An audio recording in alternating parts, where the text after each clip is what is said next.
समाविष्कृते सानभास्वप्रभावम् अहं भावहीनं प्रसन्नात्मभावं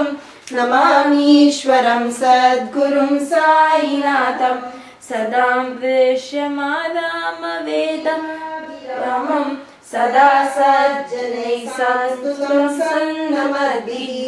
जनामोदतां भक्तभद्रप्रदं तं नमामीश्वरं सद्गुरुं साईनाथम् अजन्माद्यमेकं परब्रह्म साक्षात् स्वयं सम्भवेवावतीतं भवद्दर्शनासम्भूतप्रभोहं नमामीश्वरं सद्गुरुं साईनाथम् श्री साईश कृपानिधे अखिलनां सर्वार्थसिद्धिप्रद युष्मत्पादरजप्रभावमतुलं धाराविभक्ताक्षमः सद्भक्त्या चरणं कृताञ्जलिपुट सम्प्रापितोऽस्मि प्रभो श्रीमत्साई परेशपादकमला चरण्यां मम सायिभूपधरनागवोत्तमं भक्तकामविभूत प्रभुं माययोगचित्तशुद्धये चिन्तयाम्यहं शम्भुधा सरत्सुप्रकाशं कृपाप्रपात्रं तव साईनाथ त्वदीयपादाब्ज समभास्कृतां स्वच्छायया तां करोतु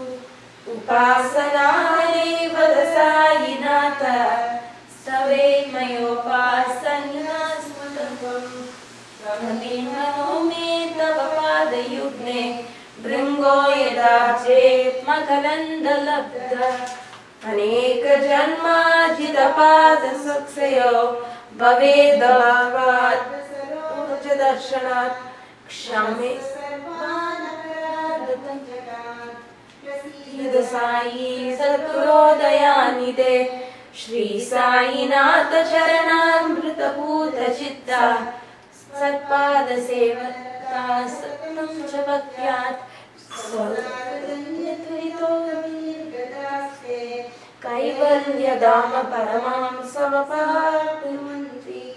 स्तोत्रमेतत्पदे भक्त्या यो नरः सम्मतः सदा सद्गुरु साईनाथस्य कृपापात्रं भवेत् ध्रुवम् तं वा कार्यचं कर्मजं वा श्रवणनयनजं वा मानसं वा पदार्थं विदितं वा सर्वं जय जय करुणाब्दे श्री प्रभो साईनाथ श्री सच्चिदानंद सद्गुरु साईनाथ महाराज की जय।